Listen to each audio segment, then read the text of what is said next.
নমস্কার বন্ধুরা, stock education Bengali চ্যানেলে আপনাদের স্বাগত। বন্ধুরা, ভালো রিটার্ন আমরা সবাই চাই, বাট কোন স্টক ভালো রিটার্ন দেবে সেটা ডিপেন্ড করে সেই সেক্টরের উপর। সেই সেক্টরে ফিউচার প্ল্যান বা সেই সেক্টরে গভর্নমেন্টের কোনো ইনভেস্টমেন্ট আসে কিনা বা কোনো পিএলআই স্কিম চলছে কিনা বা গভর্নমেন্ট সেই সেক্টর নিয়ে কতটা বেশি ভাবছে, সেই জিনিসগুলোর উপর ডিপেন্ড করে সেই সেক্টরে গ্রোথ কতটা হবে। ঠিক আছে, আজ আমরা দেখব 5টা স্টক যা ফিউচারে বেটার রিটার্ন আপনাকে ডেলিভার করতে পারে। চলুন শুরু করা যাক। ফার্স্ট যে কোম্পানিটা আজকে দেখছি সেটা হচ্ছে ইরেরা। গভর্নমেন্টের রিনিউয়েবল এনার্জির নাম্বার 1 কোম্পানি এখনকার শেয়ার বাজারে আপনি যদি বলতে পারেন তাহলে সেটা হচ্ছে ইরেরা। ঠিক আছে, গভর্নমেন্ট বা প্রাইভেটের যে কোনো রিনিউয়েবল প্রজেক্ট, সেখানে যে ডেপ্থ বা যেখানে টাকা ধার দেওয়া, সেই যে কাজটা করে ইরেরা। ঠিক আছে, আর এর প্রফিট কী করে জেনারেট হচ্ছে?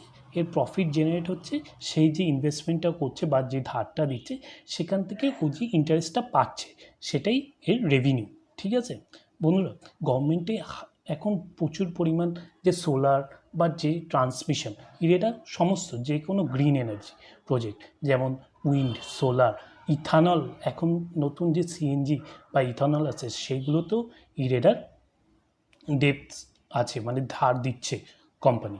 ঠিক আছে, আপনি যদি এর ব্যালেন্স শিট দেখতে পারেন বন্ধুরা, এর রিজার্ভ দেখুন আপনি ক্রমশ বাড়ছে এই রিজার্ভ। ঠিক আছে, মানে এর যে ফিউচার প্ল্যান এর দারুণ, এর মানে প্রচুর ইনভেস্টমেন্ট আসবে ভবিষ্যতে। ঠিক আছে, প্রচুর জায়গায় ইনভেস্টমেন্ট। এর আপনি যদি একটু নিউজ দেখেন যে প্রত্যেক মাসেই আপনি দেখবেন এরা মার্কেট থেকে টাকা তুলছে, যে কোনো কিউআইপি বা যে কোনো ইনভেস্টের মাধ্যমে। কেন?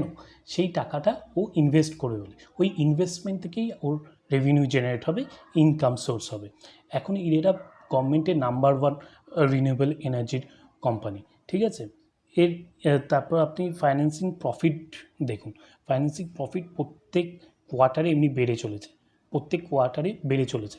প্রথমে 590, তারপর 843, এখন মানে এইভাবে ট্রেলিং 12 মান্থসে 1753, 1716, এইভাবে ফাইন্যান্সের মার্জিনটা দেখুন, মার্জিন কত ভালো মেনটেন করছে, 35, 33, এইভাবে মার্জিন মেনটেন করছে কোম্পানি। ঠিক আছে, দারুণ মার্জিন মেনটেন করছে। ঠিক আছে, তারপরে নেট প্রফিটটা দেখুন বন্ধুরা, নেট প্রফিটটা দেখুন। নেট প্রফিটটা আগে ছিল 250, 215, সেইভাবে নেট প্রফিটে হিউজ গ্রোথ নেট প্রফিটে। এর থেকেই বোঝা যায় এর যে ফিউচার, পুরো ফিউচার ওরিয়েন্টেড স্টক বন্ধুরা। এর থেকে দারুণ স্টক আপনি এখন বাজারে পাবেন না। এটা হচ্ছে এখন মানে ফিউচার মাল্টিব্যাগার, মানে আপনি যদি আরবিএনএল যদি না ইনভেস্ট করতে পারেন বা সেই আশ্বাস বা সেই যে কষ্টটা আরবিএনএল না ইনভেস্ট করার, সেটা যদি আপনি পূরণ করতে চান, আমার মনে হয় আপনি এখন ইরেডাতে ইনভেস্ট করুন। আপনি ইরেডাতে প্রচুর ভালো অপশান আছে এখন ইনভেস্ট করা। আপনি প্রাইসটা দেখুন বন্ধুরা, এখন প্রাইসটাও ঠিকঠাক। এই কালো দাগটা হচ্ছে আমাদের 200 ডে মুভিং অ্যাভারেজ, আর এই যে হলুদ দাগটা দেখছেন এটা আপনার 50 ডেজ মুভিং অ্যাভারেজ। ঠিক আছে বন্ধুরা, প্রাইস এখন 50 ডেজ মুভিং অ্যাভারেজে একেবারেই গায়ে লেগে চলছে। আপনি এই প্রাইসটাও এখন ইনভেস্ট আমার মতে করতে পারেন। আপনি যদি একটু বাই অন ডিপ স্ট্র্যাটেজি বা এই প্রাইসটা পুরো একসাথে ইনভেস্ট না করে, আপনি আর আপনার ইনভেস্টমেন্ট যে পরিমাণ, আপনি ধরুন 10,000 বা 5,000 যাই ইনভেস্ট করুন, সেটা দুভাগে ইনভেস্ট করুন। প্রথমে কিছুটা ইনভেস্ট করুন, তারপর যদি উপরে যায় তখনও করতে পারেন বা নিচে এলে তখনও করতে পারেন। আপনার যদি ইনভেস্টমেন্ট হরাইজন 5 থেকে 10 বছর থাকে, আমার মনে হয় এর চেয়ে বেটার স্টক আপনি এখন স্টক মার্কেটে খুবই কম পাবেন। ঠিক আছে, তাও ইনভেস্টমেন্ট করার আগে বন্ধুরা আপনি নিজে একবার স্টক ভালোভাবে চেক করবেন, তারপরেই ইনভেস্টমেন্ট করবেন। ঠিক আছে বন্ধুরা, নেক্সট স্টক দেখে নেওয়া যাক। নেক্সট স্টক বন্ধুরা, টাটা পাওয়ার। টাটা পাওয়ার কী করছে? এই যে বড় বড় সোলার প্যানেল, এবং টাটা পাওয়ার হচ্ছে পাওয়ার জেনারেশন করছে, এবং এই পাওয়ার জেনারেশনে করে আগেও টাটা পাওয়ার জেনারেশনই করতো, কিন্তু তখন এত এর ভ্যালু ছিল না। এই ভ্যালু কেন আনলক হচ্ছে? ভ্যালু আনলক হচ্ছে এটা এখন গ্রিন এনার্জি বা এই যে সোলার রুফটপ প্যানেলস, এইগুলো এখন টাটা পাওয়ার তৈরির সঙ্গে সঙ্গে ইনস্টল করছে। তো এখান থেকে এখন টাটা পাওয়ারে বেশি লাভ হচ্ছে, ঠিক আছে। তো টাটা পাওয়ার কেন, টাটা দেখুন বন্ধুরা, এই যে সোলার রুফটপ প্যানেল বা যে কোনো নতুন একটা প্রজেক্ট এই ইয়েতে ঢোকার জন্য চাই প্রচুর পরিমাণ ক্যাপিটাল। এবার টাটা কোম্পানির কাছে ক্যাপিটালের কোনো অভাব নেই, ঠিক আছে। আপনি যদি ব্যালেন্স শিটটা এদের চেক করেন, এই রিজার্ভ দেখুন বন্ধুরা, এই রিজার্ভ কত বেশি রিজার্ভ, এত করোড় একটা রিনিউয়েবল সেক্টরে কোম্পানি বা নতুন বিজনেসে ঢোকার জন্য ভালো টাকার প্রয়োজন হয়, টাটার কাছে সেটা আছে। আপনি যদি এখন দেখুন বন্ধুরা, এর অপারেটিং প্রফিট সেটাও আপনি একবার চোখ বুলিয়ে নিন যে অপারেটিং প্রফিট কত বেড়েছে। আগে অপারেটিং প্রফিট কী ছিল, যখন এরা পাওয়ার সেক্টর বা normal power generation and supply করতো, ঠিক আছে, তখন প্রফিট কিন্তু এত ভালো ছিল না, এই 2-3। কিন্তু যখন থেকে এই পাওয়ার নতুন সেক্টরে ঢুকেছে, এর প্রফিট দেখুন কতটা বেড়েছে প্রফিট পার কোয়ার্টারে বাড়ছে, ঠিক আছে। এই নতুন সেক্টরে টাটা পাওয়ারের মতো কোম্পানি পরবর্তীকালে কী হবে, পরবর্তীকালে দেখবেন এই যে সোলার প্যানেল বাড়ির ছাদে, টাটা এখনও বাড়ির ছাদে যে পিএলআই স্কিমগুলো আছে গভর্নমেন্টের, প্রধানমন্ত্রী যে যোজনাগুলো আছে, সেখানে বাড়ির ছাদে ছাদে সোলার প্যানেল লাগানো হয়, ঠিক আছে। এই টাটা পাওয়ার এই পিএলআই স্কিমের মাধ্যমে টাটা পাওয়ারে এইগুলো করে, ঠিক আছে। আর টাটা পাওয়ার সবচেয়ে ভালো এখন মার্কেটে আছে যে সোলার রুফটপ প্যানেল ইনস্টল করার জন্য, ঠিক আছে। তাছাড়া বন্ধুরা এখন এটা আপনি যদি তারপরে শুধু সোলার রুফটপ প্যানেল, এই যে টাটা মোটরস, এরপরে আসবো বন্ধুরা, যে টাটা মোটরসের যে গাড়ি, এদের গাড়ির যে এনার্জি লাগবে বা চার্জ দিতে হবে, সেই চার্জিং স্টেশন তৈরি করার জন্য বিভিন্ন যে ইন্ডিয়ান অয়েল বা রিলায়েন্স এদের সাথে যে চার্জিং যে পেট্রোল পাম্প আছে, সেখানে কিছুদিন পর হয়তো দেখতে পাবেন যে টাটা পাওয়ার যে চার্জিং স্টেশন আছে, ঠিক আছে। এইভাবে টাটা পাওয়ারে এখন প্রচুর বড় মার্কেট, ঠিক আছে। টাটা পাওয়ার, টাটা মোটরস এদের হেভি মার্কেট বন্ধুরা। আপনি যদি এইসব স্টকে এখন ইনভেস্ট করলে আপনি দেখবেন ভবিষ্যতে আপনার ভালো গ্রোথ আসবে, ঠিক আছে। আপনার এখন একটু ইয়েটা দেখে নিন, প্রাইস অ্যানালাইসিসটা একটু দেখে নিন যে 200 ডে মুভি অ্যাভারেজের বা 50 ডেজ মুভি অ্যাভারেজের কাছাকাছি আছে। আপনি এই প্রাইসেও কিছু শেয়ার বা কিছু ইনভেস্টমেন্ট করতে পারেন, কিন্তু ইনভেস্টমেন্ট করার আগে একবার নিজে অবশ্যই অ্যানালাইজ করে নেবেন বন্ধুরা, ঠিক আছে। নেক্সট স্টকটা আমরা দেখি। নেক্সট স্টক বন্ধুরা একটু আগেই বললাম, আরেকবারও বলছি, টাটা মোটরস কেন আপনি যদি দেখেন যে ইন্ডিয়ান যে ইলেকট্রিক ভেহিকেল মার্কেট 75% শেয়ার এখনও টাটা মোটরসের কাছে আছে।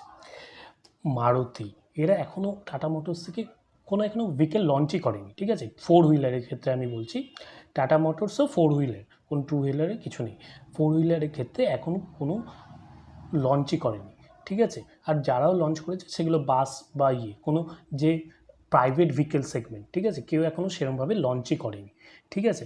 টাটা মোটরসের গাড়ির কাছে হেভি ভ্যারাইটি আছে। আপনি যদি ভ্যারাইটি একটু দেখতে চান বন্ধুরা, দেখুন এর যে জ্যাগুয়ার অ্যান্ড ল্যান্ড রোভার আছে, তাছাড়াও কমার্শিয়াল ভেহিকেল, প্যাসেঞ্জার ভেহিকেল, এগুলো নানা রকম ভেহিকেল আছে, ঠিক আছে।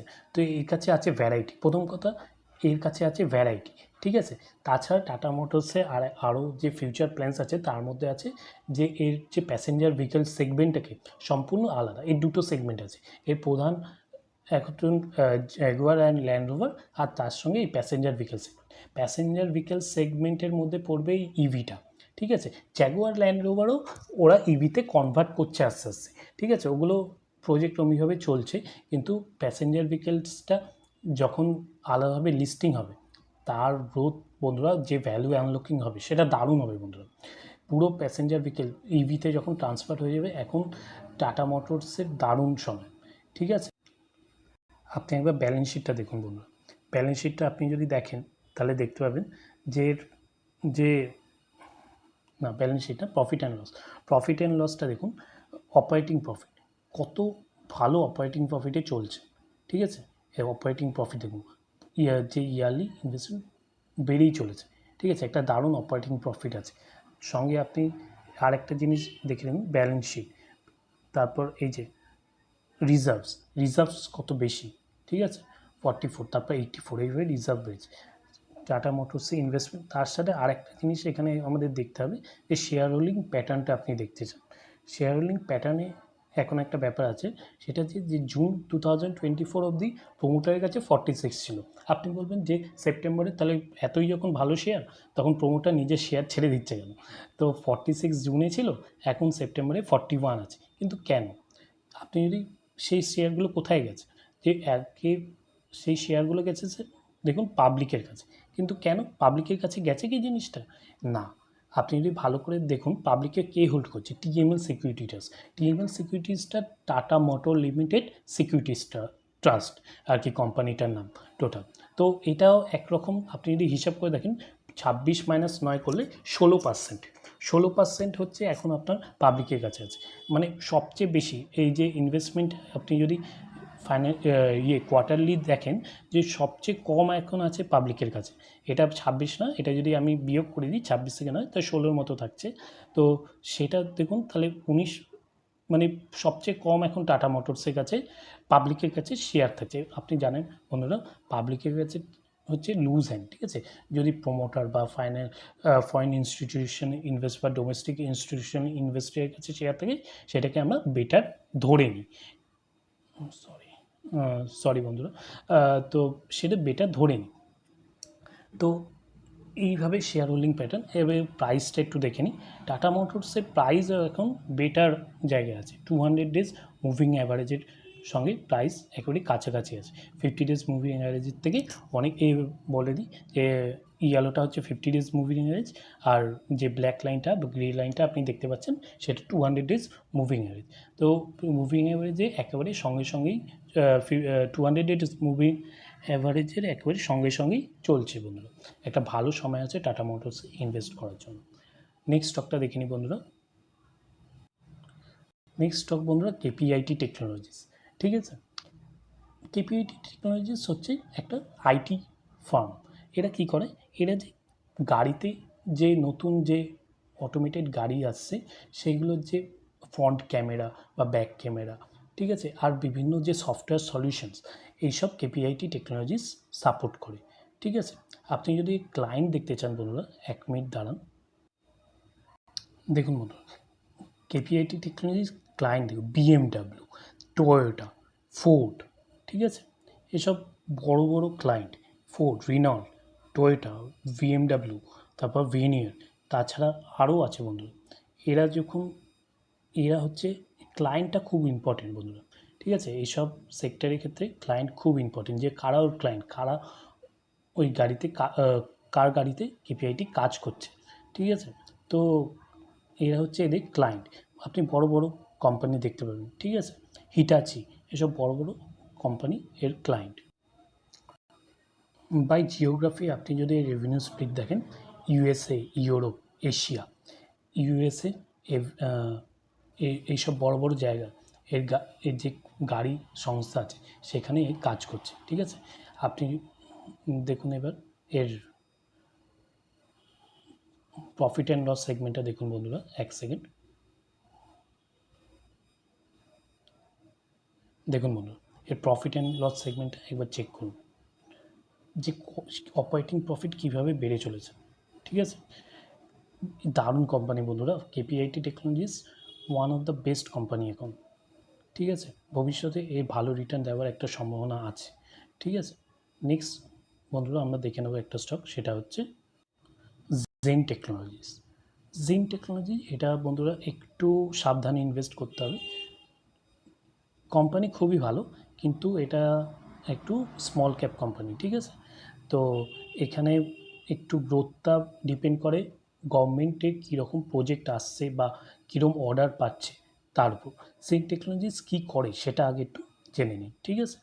জেন টেকনোলজিস করে হচ্ছে এই যে কাউন্টার ড্রোন সলিউশন, এই যে গভর্নমেন্টের বিভিন্ন ড্রোনস, কাউন্টার ড্রোন সলিউশন, তারপর অ্যানুয়াল মেনটেন্যান্সে যা যা ড্রোন ফোন যা টেকনোলজি দেয়, সেগুলোর যে মেনটেন্যান্স ডিপার্টমেন্ট, সেটাও জেন টেকনোলজি প্রোভাইড করে, ঠিক আছে? এটা গভর্নমেন্টের ডিফেন্স সেক্টরে নাম্বার 1 স্টকে চলছে, ঠিক আছে? ডিফেন্স সেক্টরে এখন হেভি গ্রোথ, গভর্নমেন্ট ডিফেন্সের উপর ভালো ইনভেস্ট করছে, সেই জন্যই এইসব স্টক এখন চলছে। জেন টেকনোলজি এমনি ভালো স্টক, যে নাম্বার ওয়ান স্টক আছে জেমস টেকনোলজি, ঠিক আছে, ডিফেন্স সেক্টরে। হ্যালফেল তো অনেক বড় কোম্পানি, কিন্তু ছোট কোম্পানির মধ্যে জেন টেকনোলজি বেশ ভালো স্টক। আপনি ব্যালেন্স শিটটা একবার দেখুন, ব্যালেন্স শিট বা প্রফিট অ্যান্ড লস স্টেটমেন্টটা দেখুন, এর প্রফিট আগে থেকে অনেক বেটার হয়েছে, 73, 181, 223 এভাবে প্রফিট। কিন্তু এইসব কোম্পানিতে একটাই প্রবলেম, সেটা যদি অর্ডার যদি না আসে বন্ধুরা, এতে কিন্তু প্রাইস কমে যাওয়া চান্স আছে। সো এখানে একটু ভেবেচিন্তে ডিসিশান নেবেন, ঠিক আছে। এই হচ্ছে ব্যাপার। ভিডিও কেমন লাগলো জানাবেন। নমস্কার, থ্যাংক ইউ।